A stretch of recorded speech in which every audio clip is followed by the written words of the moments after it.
Eccoci qui ad un altro talk del fittissimo programma di quest'anno del TCBF. Io sono Michele e abbiamo il piacere di parlare di Breakdown Press con Joe Kessler e Antoine Cossé.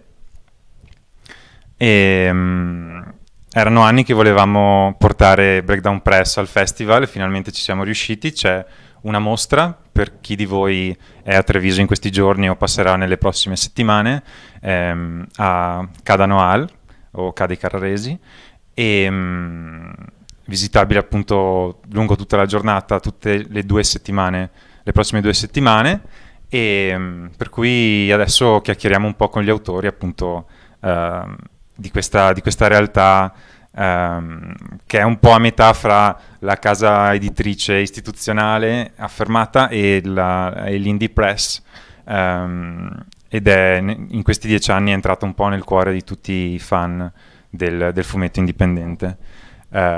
So basically I was introducing the Breakdown Press and your works, and so I start from the start of Breakdown Press because I know that basically it was born with the first issue of Window Pane, and you, Joe, are also the art director of the publishing house. So yeah, I was curious about how did it all start, and then I'll ask to Antoine how do you meet them and etc. Okay, I'll go first. Hello. Breakdown, I can't remember what year it was that I first met Simon and Tom, who I run Breakdown with, but I was an undergraduate student, and I was very into comics at that time, particularly old Sunday funny pages, and didn't really know anyone else who was interested in that stuff, and used to go around the various comic book shops of London with like a folder full of my drawings, trying to flirt with people and see if anyone would take the bait. And out of the many people I tried, Simon and Tom were the only two to show any interest. So that's how our relationship started. And they had similar interests to me and similar taste. And they wanted to do a magazine of comics criticism, which tellingly, as a sort of omen for the whole life of Breakdown, they never managed to get off the ground. A foreshadowing. But then I got commissioned to do a story, which I did, and it was brutally rejected. And I'd done some other comics around it that were all related, so I thought maybe that would make an anthology. And I took that to Simon and Tom and said, why don't we publish this? And they said, sure. So we published it, and it did. Do you want to translate? Okay. Yeah. And I've got loads more to say. Okay, yeah. Perfect. Sì, Joe stava appunto raccontando che praticamente ha, diciamo, conosciuto Tom and Sam, che avevano appunto un negozio di fumetti a Londra. Joe era un undergraduate student, quindi non aveva ancora finito la scuola, ed era davvero appassionato di fumetti, ma di cose che non piacevano praticamente a nessun altro, a pochi, tipo cose Sunday pages. I think there's some funny stuff. First half of last century, mainly, like, you know, yeah. the classic things, classic like things. Gasoline Crazy Cat, perfetto. blah blah blah. Sì, quindi appunto Crazy Cat, Gasoline Alley, queste cose qui, e aveva trovato subito una sorta di affinità di gusto e di attitudine con appunto i due ragazzi. E nel frattempo stava disegnando un po' di fumetti, ma erano stati rifiutati praticamente da tutte le case editrici a cui le aveva proposte, ma invece Tom e Sam hanno deciso appunto di pubblicarle come un'antologia. All'inizio volevano fare un magazine di comic criticism, quindi sì, di giornalismo, di critica del fumetto, e questa cosa poi non ha mai preso piede, quindi è diventata una sorta di inside joke di Breakdown Press, perché è appunto un progetto che ha in un certo senso dato il via a Breakdown Press, ma non è mai stato realizzato. Il primo oggetto fisico realizzato è appunto l'antologia dei fumetti, The Comics Anthology. Okay. Well done. Sounds like you got it all. Then I think maybe this is a slightly more interesting bit to think about, like what the context we were stumbled into was. Okay. Like we were doing risograph printing. Okay. And I know now that's fairly ubiquitous, but then it was a little bit more unusual, and there wasn't really so much of this like middle ground small press world that there is now, which is partly enabled by the risograph, amongst other things. So we were doing books in an edition of like 500, and there was all these young cartoonists around, and whose work we liked from Tumblr or from whatever, from real life. And we asked a load of them in a way that nowadays I don't think would really fly, because they would probably have similar sized publishers asking them, and every single one said, yeah, you know. And that included like Lala Albert, Inez Estrada, Antoine, Richard Short, Connor, blah blah blah. You know, who am I going to forget? Everyone. But yeah, and so that was interesting. And then that just happened, and we suddenly found like, oh, we could just keep on doing this a bit. Maybe it was also a different internet era. Undoubtedly. Yeah, I recall that all the blog thing and Tumblr is dead, but I had a lot of friends on Tumblr, and there was a lot of artistic exchange at the time, and it was very different from the social network like Facebook or Instagram now. I think. Yeah, there's a lot more like, you know, pornography interwoven with all the artwork and other things as well. It was in some ways a more exciting and harsher place. Yeah. But appunto Joe stava spiegando un po' il contesto da cui viene Breakdown, perché all'epoca appunto loro facevano molte cose anche in risograph, ed non c'era tutta la scena, diciamo, delle case editrici indipendenti o comunque delle zine, era diversa da quella che si è sviluppata dopo, per cui erano in pochissimi che facevano risograph o cose di questo tipo, con numeri così piccoli. Le prime edizioni le facevano di 500 copie circa, chiamando gli artisti che trovavano su Tumblr o appunto in giro per il web, e in questo modo sono entrato in contatto con Antoine, ma anche con Lala Albert o Ines Estrada e tutti quegli artisti che hanno collaborato con Breakdown e poi sono diventati tutti great cartoonists after they passed through Breakdown Press and they became huge. Should be huger. They should be huger. They should be huge. For indie comic lovers, they're the best on the. I think so. I'm scene. glad to hear it. E appunto dicevamo sì che forse era anche un'epoca un po' diversa per quanto riguarda internet, nel senso che appunto era l'epoca dei blog e di Tumblr, e in un certo senso lo scambio artistico era molto più genuino di quello che si può avere adesso con i social network. Okay. I think you got us. We're being misty-eyed about the internet. We're being nostalgic about the internet, which probably means we're getting old. It's a terrible thing. Anyway, you had a question for Antoine as well, right? Yeah. How? I mean, how did I meet this? Yeah.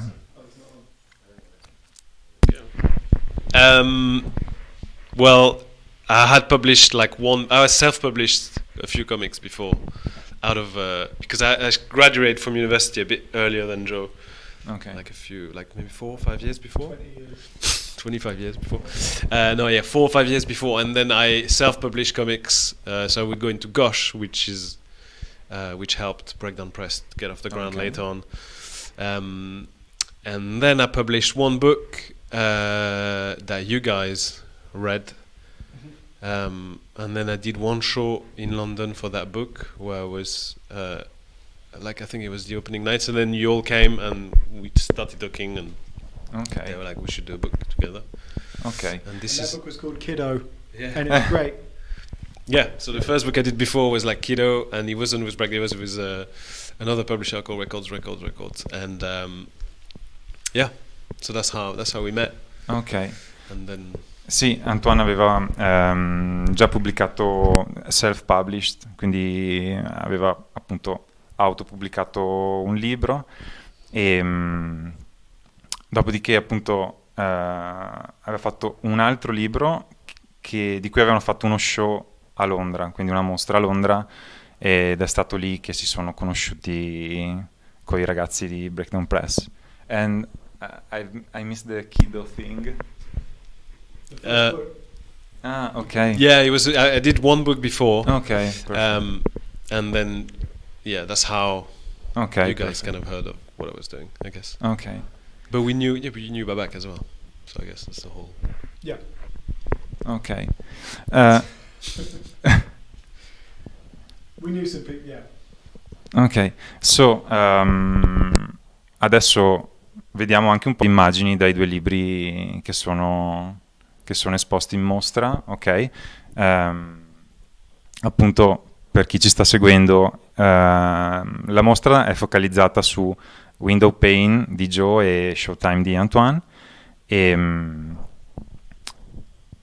appunto adesso vedete delle immagini da entrambi i libri.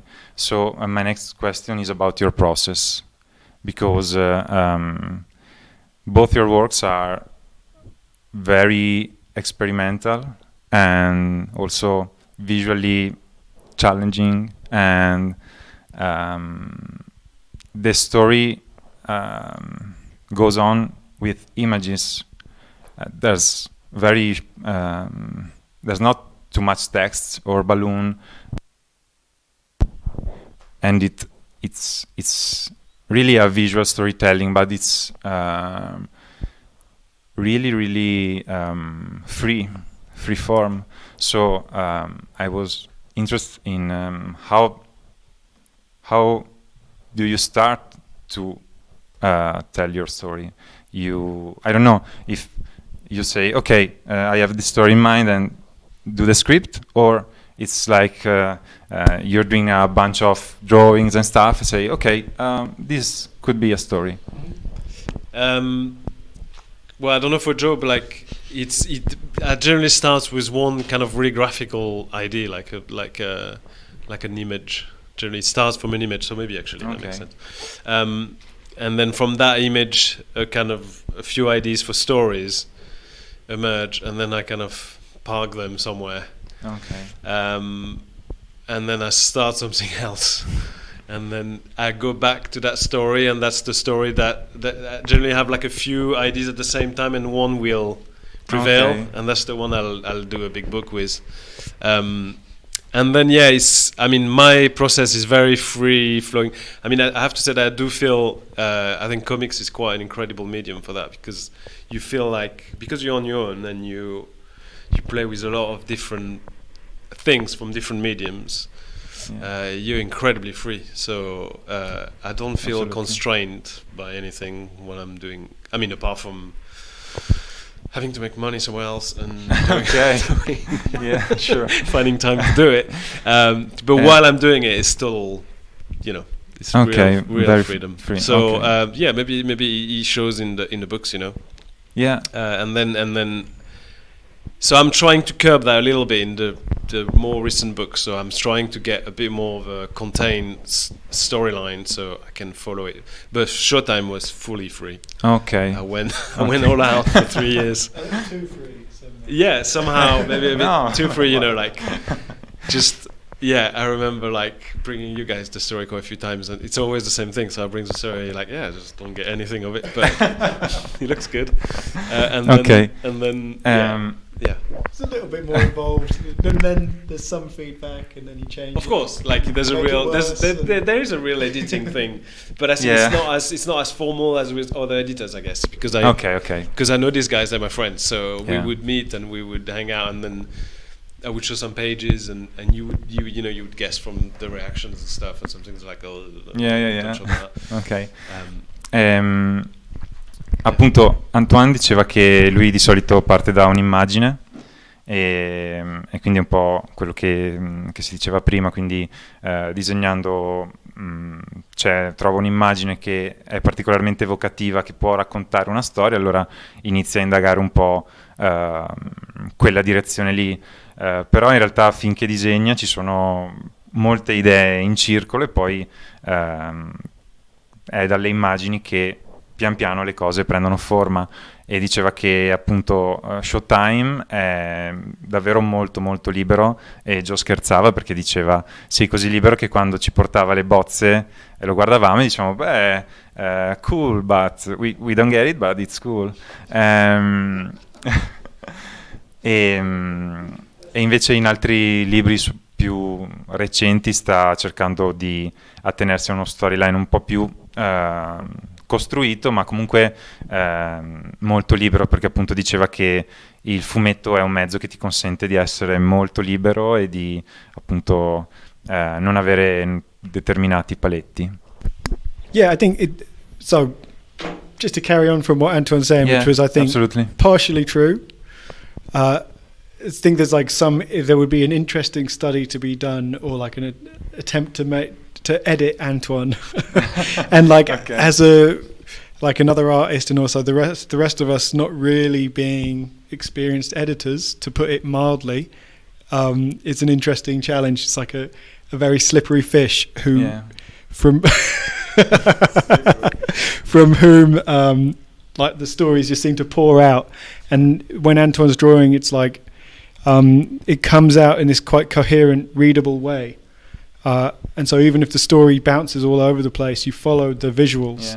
And that's quite an impressive thing to see. It's really great to be able to see watch other people draw, I always think, especially someone like Antoine.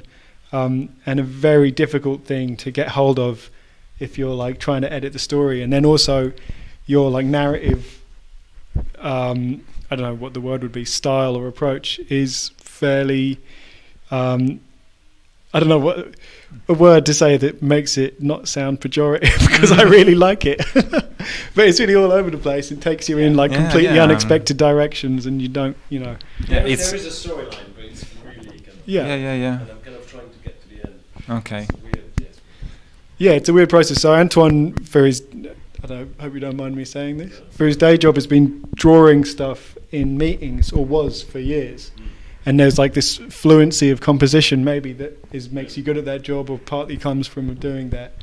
And it's like really related to the way he draws comics. And so they're like visually to me, some of the most readable things anywhere. And so, I don't know, editing process.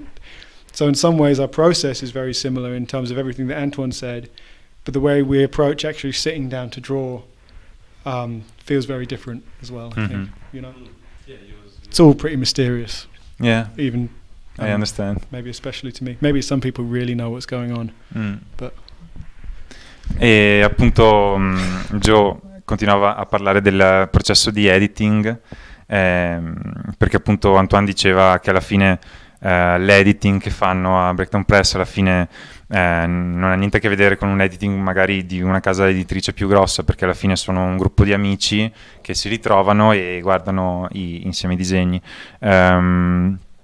Joe diceva che è appunto davvero un piacere vedere le tavole di Antoine, e soprattutto che anche se non c'è di fondo c'è una storyline, ma anche se non è ben chiara è comunque super narrativo il suo modo di disegnare, e che appunto ogni immagine in qualche modo racconta una storia o continua la narrazione della storia, e E quindi sì, poi diceva, al di là dell'editing, quando ti siedi al tavolo da disegno alla fine ti lasci un po' sorprendere da quello che succede, non sai bene cosa succede, magari ci sono cartoonist che lo sanno, però sì, è tutto pretty mysterious. How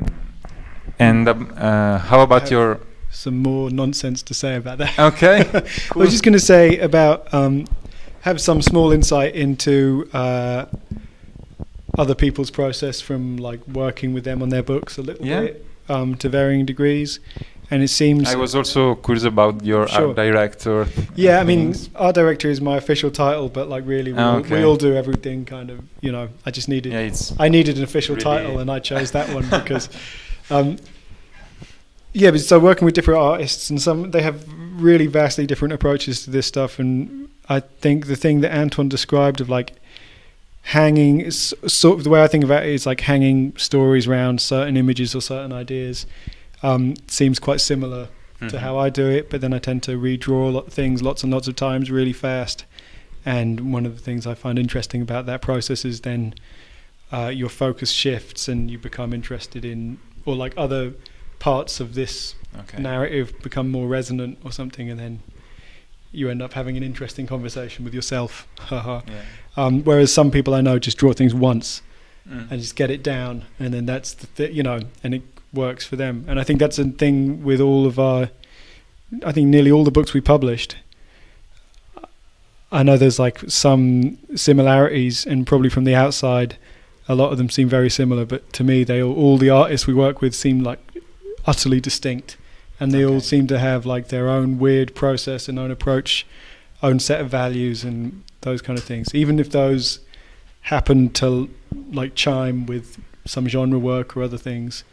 It seems like I don't know, like their own personal voice, and that seems important in comics and important to us as a publisher if we have like a value, which I would hesitate to put into words. I should keep my mouth shut, I think. No, assolutely.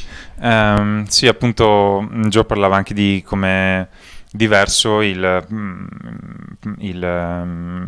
processo di disegno e di elaborazione per tutti gli artisti che hanno poi pubblicato per Breakdown Press. È una cosa appunto estendibile a tutti gli artisti, cioè Joe diceva ad esempio io ridisegno molte volte le mie cose anche in maniera molto veloce, e questo mi permette a volte di cambiare il focus della mia attenzione su dettagli diversi, anche inconsapevoli, per cui hai questa sorta di conversazione con te stesso e appunto poi è da questa cosa che viene fuori la storia, mentre ci sono altri artisti che hanno anche appunto pubblicato per Breakdown che disegnano una cosa ed è quella ed è già finita, e comunque per loro va bene, cioè infatti Joe diceva che a volte la gente dice che i lavori di Breakdown hanno una certa linea editoriale, si assomigliano, invece lui rimarcava quanto per lui siano tutti diversi e tutti con una propria voce, che se c'è un valore alla base del lavoro di Breakdown Press è proprio quello di dare spazio a quella voce e farla emergere. Okay, I don't know if you want to say something else about... Okay. Okay. And speaking about other books of Breakdown Press or artists that collaborates with you, in your Instagram account you have this regular column that is Through the Keyhole, and you share all the crazy stuff in your shelves or something like that. So I would like to make the same game. This is Through the Keyhole, and so tell me what's on your shelves, and also if there are breakdown books that you wanted to recommend to us, or breakdown artists. It's too easy. What's on your shelf? What's on my shelf? Right now, Okay, I'm trying to remember. There is. I've got quite a lot of photographs books. Okay. So I get most of my inspiration and model. I draw a lot from photographs. So I've got a lot of different books of photography. Very early ones. I like the early 20th century kind of, innovators of photography, or whatever they call them. I'm quite interested in that. So I've got a few. I've got Ken Price on my. I really like Ken Price. Okay. I have. I've read a lot of Tsuge lately. It's gonna sound old. I can say something mean about you. Does it? Yeah. The first time I ever went around your house, I think must have been 100 years ago or something. But we went through a load of architecture books. I was like, oh, this is a completely new world for me. And, and Antoine had all these opinions about different architects that I'd never heard of, and it was really interesting. And we went through a load of photography books that you had, I think, and that was really cool. And there's a bunch of stuff I hadn't seen. And you had some weird, I can't remember what novels they were, but weird novels in English. It was all like really interesting stuff. I was like, oh, this is so sophisticated. And then I was like, should we listen to some music? And I was like, yeah, sure. And he went, Bobby, and put on a Bob Dylan record. And I was like, oh, fuck's sake. Yeah, sure, me too. But everything else was new and surprising. Yeah. And then it was, oh, Bobby. Very, very classic. Yeah. Not exclusively. No. And I've got loads in most of my bookshelves on my floor. Ok, I translate.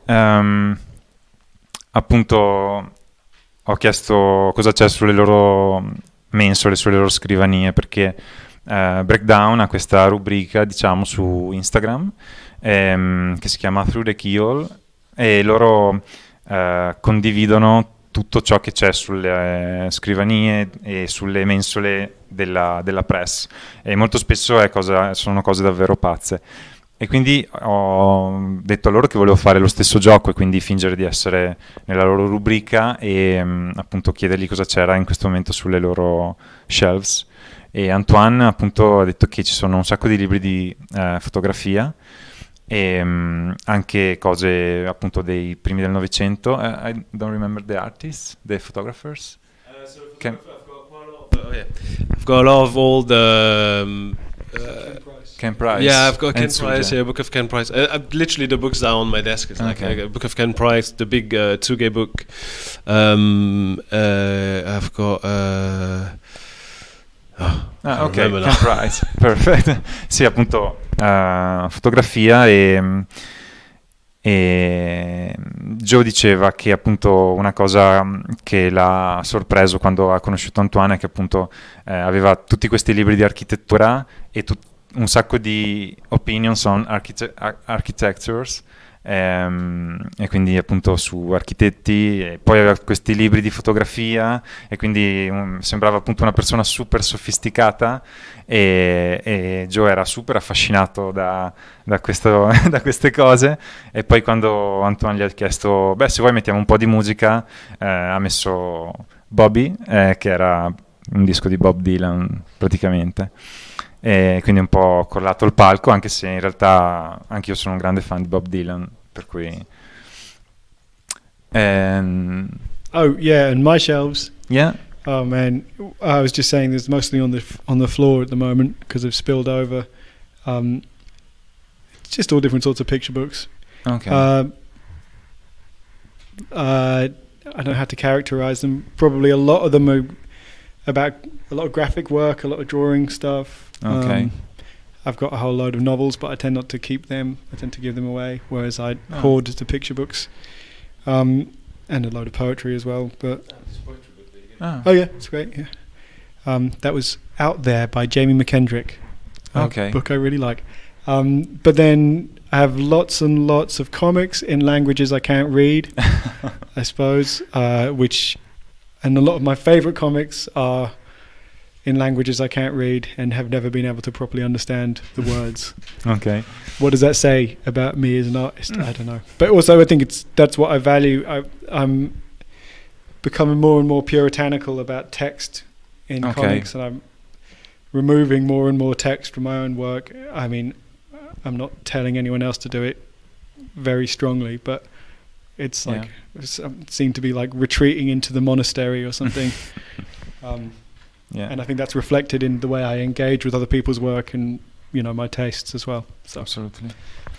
E Joe diceva che appunto più che sulla scrivania ce l'ha sul pavimento, ha un sacco di picture books e cose comunque legate al disegno e all'image making.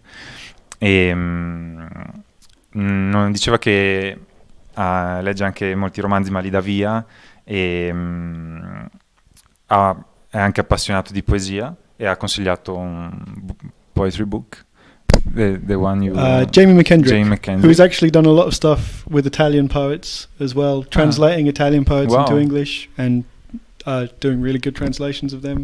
Anyway, good to know. Yeah, and all his work is great. There you go, there's a plug. Okay. For not a breakdown book. E poi diceva che ha anche un sacco di fumetti in lingue che non sa assolutamente leggere e scherzando diceva non so questo cosa dica di me stesso, ma in realtà mi aiuta molto a liberarmi di tutto il testo superfluo e quindi anche sta cambiando il mio modo di rapportarmi anche con i libri degli altri, i fumetti degli altri e le immagini degli altri, come andare in una sorta di monastero dell'immagine in un certo senso. Yeah. I just wanted to add something from before, about breakdown. I think none of us, I mean, it feels like anyway that we all started on our own, and then about creating, I think it was quite a distinct feeling when we started it, that you were part of something a little bit bigger than you. Okay. So it was breakdown, but it was also a feeling generally in comics at that time. And it wasn't in a vacuum. We were really just like I remember doing, especially Showtime, and it felt like, at that time we were really doing books. I mean, they're tiny waves, but a wave nonetheless. Yeah. And it was very. I remember feeling very good about it, actually. It was a really nice feeling. And I think it's quite lucky if you feel it as an artist, I guess. Okay, cool. But appunto Antoine aggiungeva che riguardo alla Breakdown Press, come diciamo si è evoluta, Antoine si soffermava su come ci fosse un'atmosfera, perché stavano tutti facendo appunto i loro libri, ma c'era questa sensazione di fare qualcosa più grande di loro, no? E lo potevi proprio avvertire, dice, sono small waves, però le sentivi, cioè era proprio una sensazione di essere appunto in un flusso creativo condiviso fra più persone e Antoine diceva sei molto fortunato se come artista ti capita di essere in questo trovarti in questo contesto. Yeah, I think that's a really nice point. Some sort of camaraderie thing. Some sort of camaraderie thing. And it's for us, I think certainly for me, it's been a really good thing in terms of like stopping me from being such an arsehole as much as I might have been, because you think like I feel like I would have more of a tendency to resent other people, their success, but through Breakdown and through this other thing, I'm like associated, not like my glory is associated with them, but like I understand that their process more and their position, and I still have the same hideous thoughts that everyone else has all the time, but like I do feel very happy whenever anyone has any of the artists I really like and respect have a really good book out and it's well received. I feel like that's a good thing for all of us. Absolutely. Which maybe I hope I would have still had, but not to the same extent if we hadn't had this Breakdown. That's not because I'm the art director or whatever, but because of this like sense of community. Yeah. Yeah, totally. Ok. Joe diceva sempre su questo punto che è proprio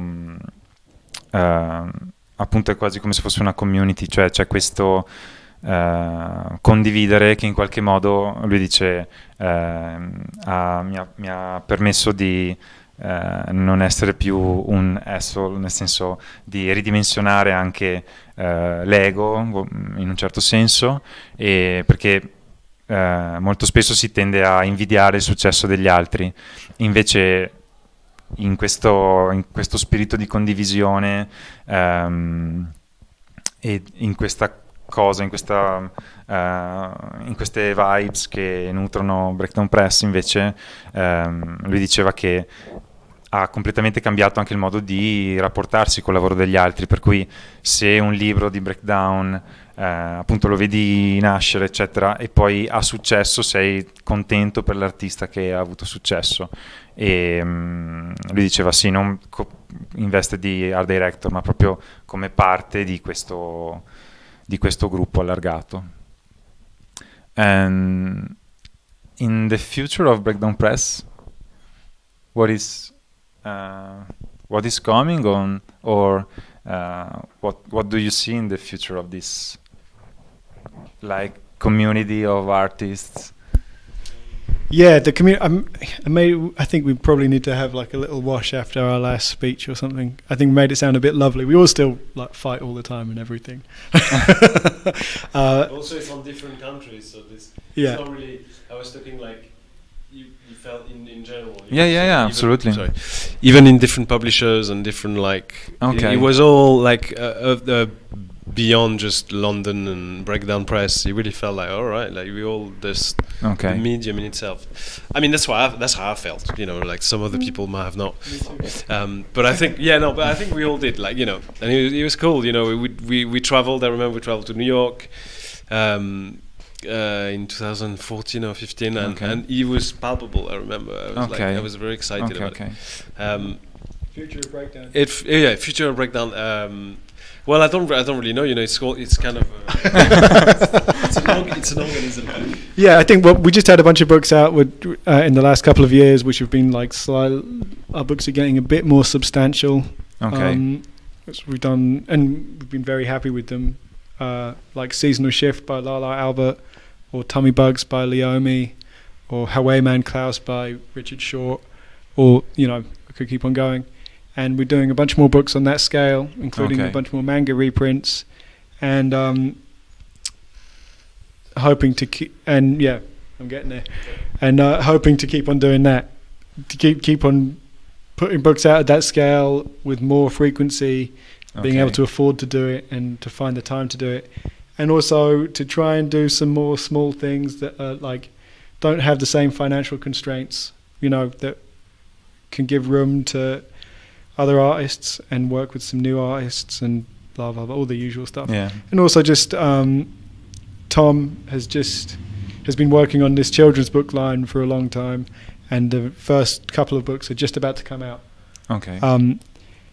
And he's really the person to talk about that, but it's quite exciting. Yeah. And so that's a new thing. Yeah. Appunto, prima di tutto Antoine precisava che questo senso di qualcosa che stava esplodendo era non solo riguardante Breakdown Press, ma tutta la scena del fumetto indipendente, tant'è che anche nel 2013-2014, quando erano andati a New York, proprio anche lì sentivi questa cosa.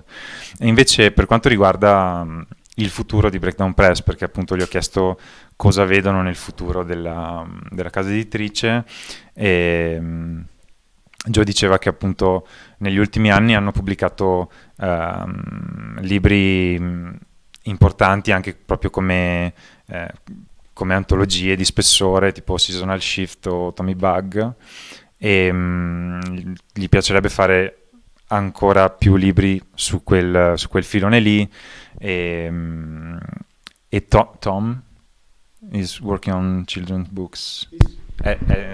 He's editing, and they've just launched like a new a new little sub house. Okay. An imprint, yeah.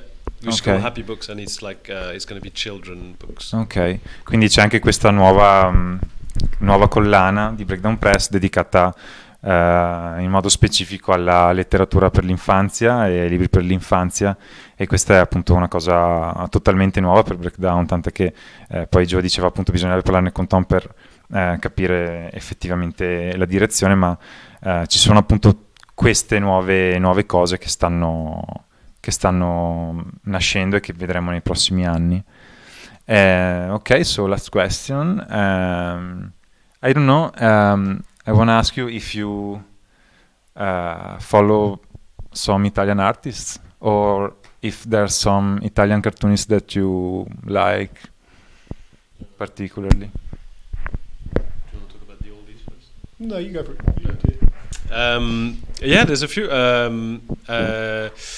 Well, I like from the old. Yeah?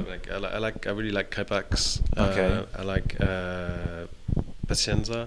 That we saw. Who else? I really like Manuel Fior, who's contemporary. There's Vittoria Moretta that we know because she was in London for a bit. She's a friend of our festival. Okay, Yeah, cool. really cool. Who else? Italian. I need to think a bit.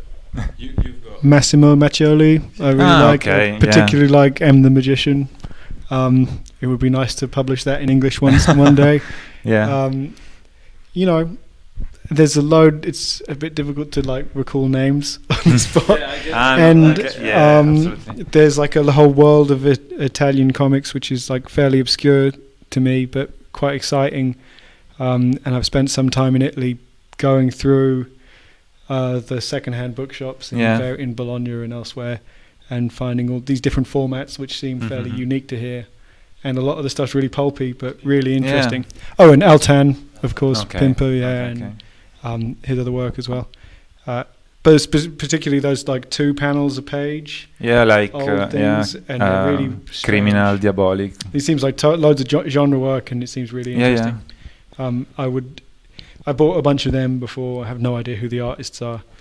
The artists' names aren't very forefront. Yeah. They're not very honoured. Appunto ho chiesto se ci sono dei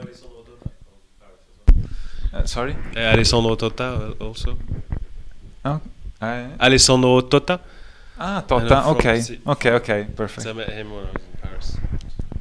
E se c'erano appunto degli artisti italiani che seguono, che amano particolarmente, appunto Antoine citava Crepax, Pazienza, Manuele Fior, e appunto adesso parlava di Tota, e ha nominato anche la Vit Moretta, che appunto dicevo è una nostra grande amica del festival, è stata anche in mostra qui un paio d'anni fa. E invece Joe appunto nominava Mattioli come appunto un mago, e che sarebbe molto bello pubblicarlo in inglese, e poi raccontava appunto che gli piace anche venire in Italia nei second hand shops a trovare tutti quei fumetti di genere, appunto tipo Diabolic, Criminal, con la classica griglia a 2 vignette, e dice non ricordo il nome degli artisti, ma in realtà non è neanche fondamentale in quel genere di fumetto.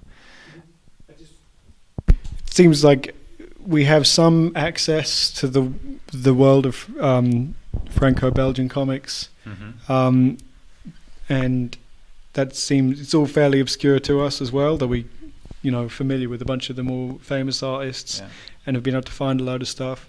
But then particularly coming to Italy and going, I had a very similar experience in Spain of going and rooting around, and there seems like just tons and tons of stuff, and it's daunting and quite exciting, but we're like definitely not the people to ask, but we're keen. It's a real industry, isn't it, here as well? So they have their own. Yeah. You have your own thing, so obviously all big publishers, it's a bit like France. Yeah. So we don't, unless they're translated, I guess we don't know. It seems a much richer history for comics than England. Anyway, we have had really good illustration, prominent illustration, and comics have tended to go to America from UK. To speak very generally, but Mhm. you know. E sì, appunto dicevano che è bello perché ovviamente quello che arriva in Inghilterra sono magari i nomi più grossi o le cose che conoscono tutti. Questo non vale solo per il fumetto italiano, ma anche per quello franco-belga. Ma poi in realtà c'è un sottobosco di produzione vastissimo e spesso appunto anche per quanto riguarda la letteratura di genere, parlando dei fumetti italiani, e diceva ho avuto la stessa esperienza anche col fumetto spagnolo ad esempio, ed è bello confrontarsi con tutta questa storicità del fumetto, nel senso che magari in Inghilterra c'è una forte tradizione legata all'illustrazione, ma non c'è tutta questa storia invece del fumetto propriamente detto. So we're running out of time, and I thank you very much, and I apologize for my English. Don't you dare! And, Don't you dare apologise. e ricordo a tutti voi che la mostra è aperta per 2 settimane, per cui se passate per Treviso potete visitarla, e vi lascio al prossimo incontro. Ciao! Ciao. Thank you, Michele. Thank Thank you. you. Ciao.